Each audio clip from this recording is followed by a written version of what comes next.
என் உயிரினும் மேலான ஆன்ம பந்துக்களுக்கு இனிய காலை வணக்கத்துடன் நன்றியுடன் ஆசீர்வாதம் பெருமானை பிரார்த்தித்து, உடல் ஆன்மா, உடல் வேறு ஆன்மா வேறு.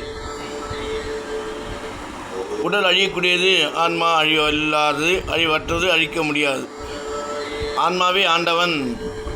அந்த ஆண்டவனே நம்மை ஆட்கொண்டு ஒவ்வொரு வேலைகளையும் சிரத்தையோடு செய்ய வேண்டும் என்பதற்காகவே நமக்கு மனித பிறப்பை கொடுத்துள்ளான். யாருமே எதுவுமே உங்களை முதல்ல வெறுக்காதீங்க. ஏதோ காரணத்தோடு தான் பிறப்பு. அது புண்ணிய பூமியான பாரத பூமியில் புண்ணியம் செய்தால் தான் அந்த பாரத பூமியில் பிறக்க முடியும். அதுவும் எஸ்பெஷலி இன் தமிழ்நாடு.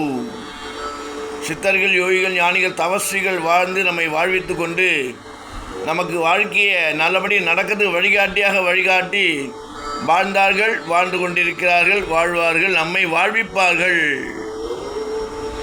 ஏன் சொல்கிறேன்னா, காரணம் இல்லாமல் மனித பிறப்பில்லை. பல ஜீவராசிகள் கடந்து கொடுக்கப்பட்டுள்ள ஒரு அரிய அற்புதமான வாய்ப்பு இறைவனால் கொடுக்கப்பட்டுள்ளது. உடம்பை வெறுக்கலாம், ஆனால் வாழ்க்கையை வெறுக்காதீங்க. உடம்பை வெறுக்கலான்னா இதை போடணும், அது சாப்பிடணும், அப்படி இருக்கணும், இப்படி இருக்கணும் நினைக்கிறேன். எப்படி இருந்தாலும் இது ஒரு சரீரம், அவ்வளோதான். உடலில் சாக்கிற மாதிரி என்னென்னோ போயிட்டு உள்ள மலசரங்கள் உள்ளே இருக்குது. அது வெளிவந்தால் தான், அது வரலைன்னா ஆபத்து உடம்புக்கு. அது ஒரு பக்கம் இருக்கணும். கொடுத்த வாழ்க்கையை நல்லபடியாக அனுபவிக்கணும். நல்லதை பார்க்கணும், நல்லதை சொல்லணும், நல்லதை பேசணும், நல்லதே நினைக்கணும், நல்லவங்களையோட சேரணும். பார்ப்பதற்கு கண்ணும், நுகர்வதற்கு நறுமணத்தை, அவனுடைய நறுமணத்தை நுகர்வதற்கு நாசியும், அவன் புகழை பாடுவதற்கு வாய் என்று சொல்லக்கூடிய நாக்குடன் சேர்ந்ததும், அவன் புகழை கேட்பதற்கு செவியும், அவனை வணங்குவதற்கு 2 கைகளும், அவன் இருக்கக்கூடிய சன்னிதானம் என்று சொல்லக்கூடிய ஆலயத்தை நாடி செல்வதற்கு 2 கால்கள். நல்லதை பார்க்கணும், நல்லதை சொல்லணும், நல்லதை செய்யணும், நல்லவங்களை செய்யணும், நல்லதே நடக்கும். பிறவி பயனே இதம் சரீரம் பூர்வ கர்மான ரூபம் என்று சொல்லக்கூடிய மனித பிறப்பே கர்மத்தால், கர்ம வசத்தால் நாம் பிறப்பு எடுக்கப்பட்டு வாழ்ந்து கொண்டிருக்கோம் என்பதை புரிந்து கொள்ள வேண்டும். நல்ல புண்ணியம் பண்ணியிருந்தால்தான் பாரத பூமியில் பிறந்திருக்கோம். இந்த புண்ணிய பூமியில், ஆன்மீக பூமியில். அதுக்கு மேலே எக்ஸ்ட்ரா போனஸ்ஸு. கைகெல்லாம் ஒழுங்காக இருக்குது. அரிதறிது மாண்டிராய் பிறத்தலது கூன்கோடு செவிடி நீங்கி பிறத்தலது மாண்புற வாழ்தல் அரிது, அறம் செய்வது அரிது, ஆலயம் கட்டுவது என்பது அதனிலும் அரிது. நம்ம வீடு கட்டுறதுக்கே எவ்வளோ பார்க்குறோம், அது எவ்வளோ பிரச்சனைகள் எவ்வளோ நடக்குது. ஆனால் அவனுக்கு ஆலயம் கட்டுறதுக்குன்னா உனக்கு ஒரு தகுதியும் ஒரு அந்தஸ்தையும் கொடுத்து தான் பகவான் நடத்துகிறான். அதுக்கு பணபலமோ ஆள்பலமோ தேவையில்லை. தெய்வ பலம் என்று சொல்லக்கூடிய ஆன்மீக சிந்தனை, ஆன்மீக உணர்வு, ஆன்மீக செயல்பாடு, ஆன்மீகமே உன் வாழ்க்கை என்பதற்கு உன்னை தயார்படுத்தி கொள்வதற்காகவே ஆலயம் என்பதை கட்டி அதனுள் அவன் அமர்ந்து உன்னுடைய ஆன்மா என்று சொல்லக்கூடிய இதயத்தில் அவன் அமர்ந்து கோயில் கொள்கிறான்.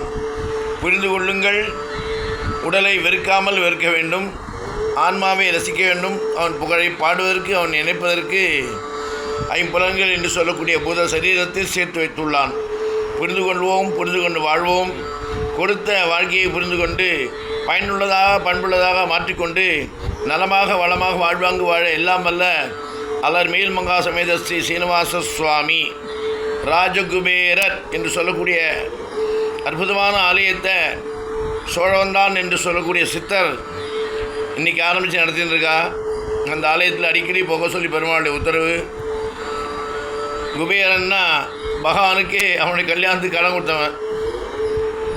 இப்போது கலியுகம் முடிய மட்டும் இன்ட்ரெஸ்டாக கொடுக்குறேன், பிரின்சிபல் கலியுகம் முடிஞ்சோடனே கொடுக்குறேன். அப்பேற்பட்ட ராஜகுபேரர் என்று சொல்லக்கூடிய ஆன்மீக பூமி காஞ்சிபுரம் ரோட்டில், பெங்களூர் ரோட்டில் வெள்ளவேடு என்ற கிராமத்தில் வெகு சிறப்பாக அந்த சித்தர் பண்ணியிருக்கார். எல்லோரும் போய் பயனடைங்கோ.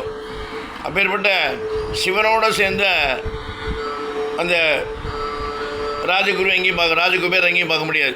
குபேரர் இருப்பார். அற்புதமான அவருடைய கண்ணில் ஒரு ஒளி, ஆலயத்தின் அமைப்பு, அதற்கு மேலாக அந்த சித்தராக வாழ்ந்து கொண்டிருக்க சோழவந்தான் என்று சொல்லக்கூடிய மகான், அவரையும் தரிசிங்கோ, நன்கொடை கொடுங்கோ. பெரிய பணிகள் பண்ணிட்டு காலையிலேருந்து சாயங்காலம் கூட உணவு பரிமாறிகிட்டே இருக்கா.